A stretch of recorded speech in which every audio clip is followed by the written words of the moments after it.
ازيكم يا حبايبي متابعين القناه، اخباركم ايه؟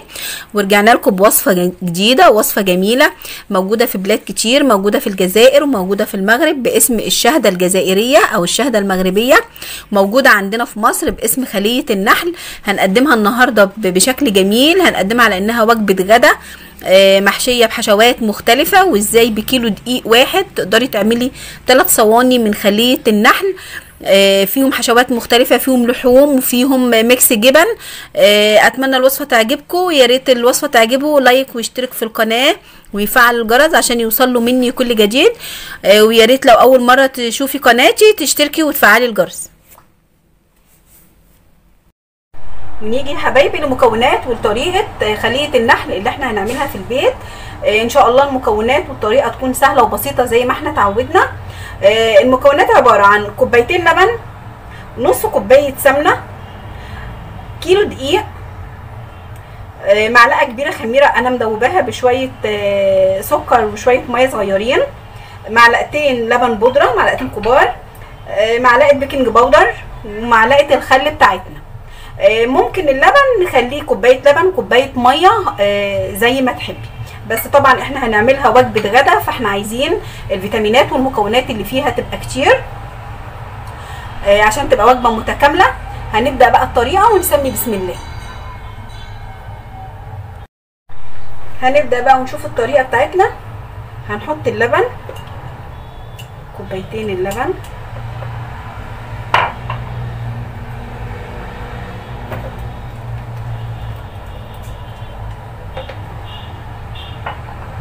وعليهم الخميرة.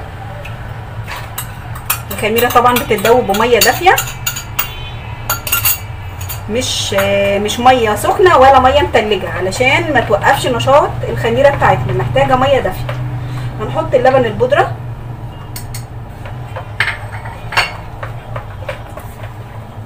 ونقلب الخليط كويس.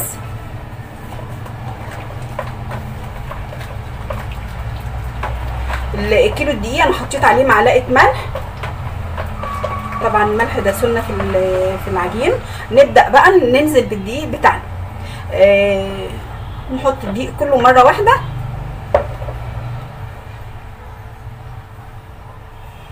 لو حبيتي تكتري الكميه طبعا بتضاعفي المكونات بتاعتك كلها. ونبدا نعجن. لو حسينا انها محتاجه لبن تاني ممكن نزودها، وممكن نزودها ميه مفيش مشكله. هنبدا نعجن لحد ما العجين يتلم كله معايا. هنحط المعلقتين الخل ونبدا نعجن. هلم العجين كله بقى كده مع بعضه وارجع. خلاص انا لميت العجينه بتاعتي كلها باللبن وبالخميره. هننزل بقى بالسمنه بتاعتنا ونعجن بيها، نوزعها في العجين علشان العجين يتشرب كل كميه السمنه ديت. ده اللي هيكسبه هشاشه ويخلي كرات العجين بتاعتنا تبقى نافشه وطريه قوي من جوه. هبدا اوزع بقى فيها كده، ما تقلقيش لو فصلت منك تنيكي اعجني فيها، هو هيتشرب كل الكميه كلها. خلاص العجينه بتاعتي كلها شربت كميه السمنه اللي انا حطيتها، نص كوبايه. شايفين كده؟ خلاص هي جاهزه معايا. هسيبها بقى تتخمر في مكان دافي، تتخمر في مكان دافي نص ساعه. بعد كده نرجع علشان نشكلها ونشوف الحشوه اللي احنا هنحطها فيها ايه. تابعوا معايا الفيديو الاخر.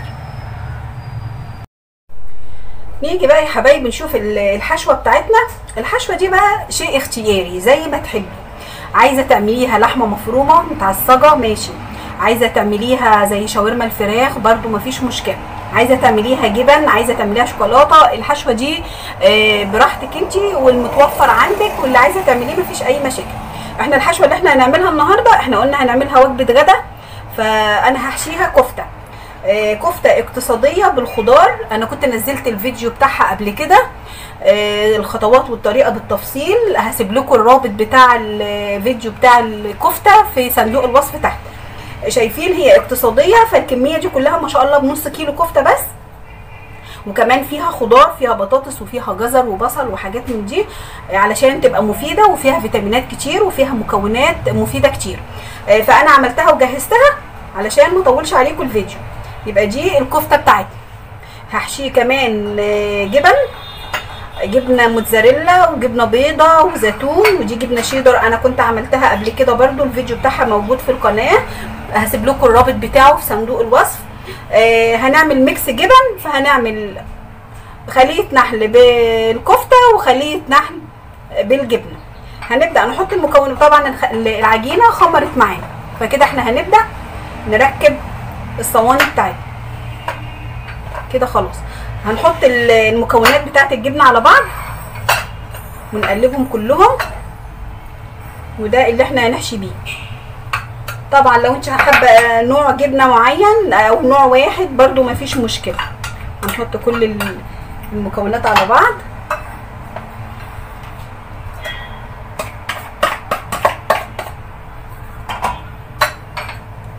الزيتون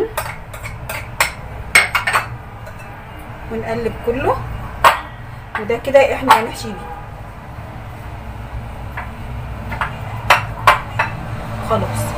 الصواني بتاعتنا انا دهنتها زيت علشان العجين ما يلزقش فيها، وهنبدا نشكل الخليه بتاعتنا. نبدا بقى نشكل الخليه بتاعتنا.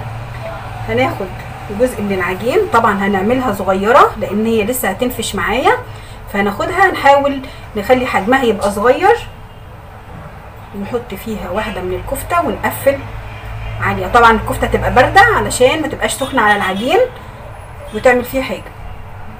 بالشكل ده كده، ونرصها في الايه في الصواني بتاعتنا. نحاول نخلي قطع العجين صغيره. انا برضو في تشكيل الكفته حاولت اخليها برضو كلها متقاربه من بعض، واحنا بنحطها في الصينيه نحاول نخلي فيه مسافه ما بينهم لانها لسه هتزيد وهيتضاعف حجمها، فعشان يعني يبقى برضو ايه الحجم مناسب مع بعض كده بالشكل ده. نبدا نشكل كله كده.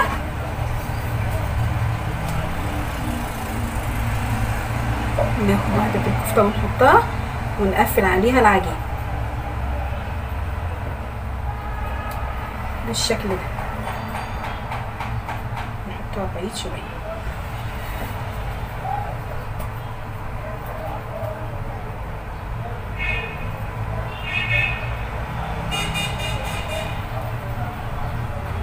كده شايفين الكفته ما شاء الله جميله ومتماسكه. انا في الفيديو بتاع الكفته كنت عاملاها صوابع، هنا بقى طبعا انت هتشكليها كور صغيره كده على قد حجم العجين اللي انت هتحطيه بالشكل ده. بس اجمل حاجه فيها ان هي فيها خضار، هتخلي اطفالك ياكلوا الخضار في وجبه الغداء زي ما انت متعوده، او لو هم ما بيحبوش ياكلوا الخضار كده مطبوخ او حاجه ممكن تدخليه لهم في اي وصفات بيحبوها. وطبعا خليه النحل الاطفال كلهم بيحبوها، الاطفال والكبار بصراحه مش الاطفال بس يعني. انا نزلتها قبل كده بس من فتره طويله، كانت بالجبن، بس في متابعين ليا وفي حبايبي كتير طلبوها مني، فوعدتهم ان انا هنزلها لهم تاني وان هي تكون وجبه غدا. ليا صديقه من فلسطين طلبتها مني، كنت عملت النموره عشان خاطرها قبل كده، ما اقدرش اتاخر عنها طبعا. كل سنه وهي طيبه وبالف خير وسعاده.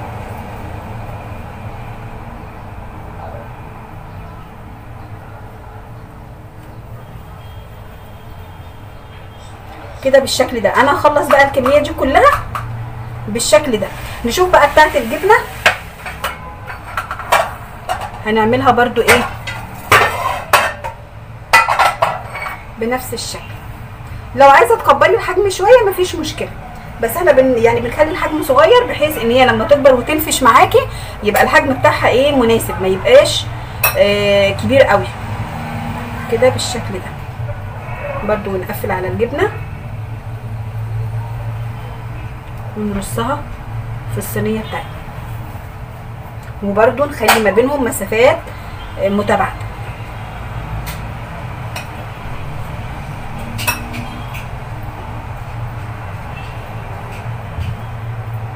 تقفلي عليها من كل ناحيه كده بالشكل ده. برضو في مسافات ما بينهم اهو. انا هخلص بقى الكميه بتاعتي كلها وارجع لكم اوريكم شكلها عشان نشوف هنسويها ازاي. تابعوا معايا الفيديو للاخر. انا كده خلاص خلصت الكميه بتاعتي كلها اهي. الكيلو الدقيق طلع 2 فيهم كفته وواحده فيها جبنه، والنص كيلو لحمه مفرومه عمل الصينيتين الاتنين مع بعض بطريقه الكفته الاقتصاديه. هسيبهم بقى في جنب كده في مكان دافي ربع ساعه يبداوا يتخمروا تاني وينفشوا ويلزقوا في بعض اكتر، ونبدا نشوف هنسويهم ازاي. تابعوا معايا الفيديو للاخر. كده خلاص هم استريحوا معايا. هنبدا بقى ايه نشوف هندهن الوش بتاعهم ازاي. انا جبت بيضتين وضربتهم بملح بفلفل اسود. هندهن بيهم الوش ونرش الوش ايه سمسم حبه البركه. ممكن تسيبيه كمان مدهون بس كده وخلاص من غير ما تحطي من غير ما ترشي حاجه على وشه. هنسخن الفرن ونخلي الشبكه في الوسط، النار تبقى متوسطه من تحت ومن فوق ان امكن. ما امكنش نبقى نسويه من تحت وبعد كده ننقل له الشوايه من فوق. درجه حراره برده متوسطه وفي الرف الوسطاني.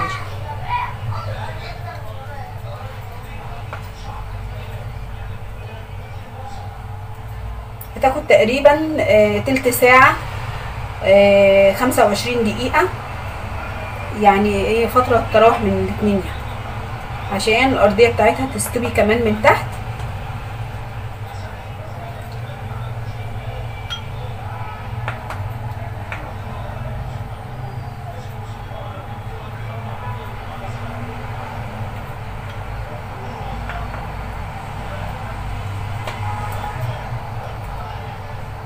انا هرشها بقى سمسم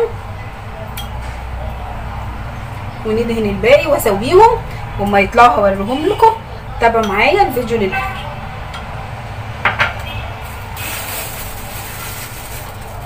بالشكل ده كده.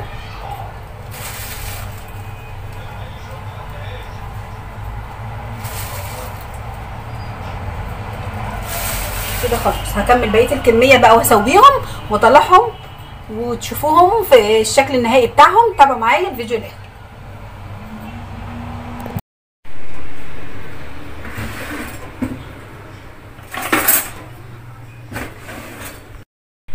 وادي يا حبايبي الشكل النهائي لخليه النحل بعد ما استوت وطلعت من الفرن. ما شاء الله شايفين الجمال، شايفين اللون عامل ازاي، شايفين الطراوه بتاعتها الهشاشه، شايفين عامله ازاي. اتمنى الوصفه تكون عجبتكم. يا ريت الوصفه تعجبه لايك واشترك في القناه ويفعل الجرس عشان توصل له كل الوصفات اللي انا بنزلها.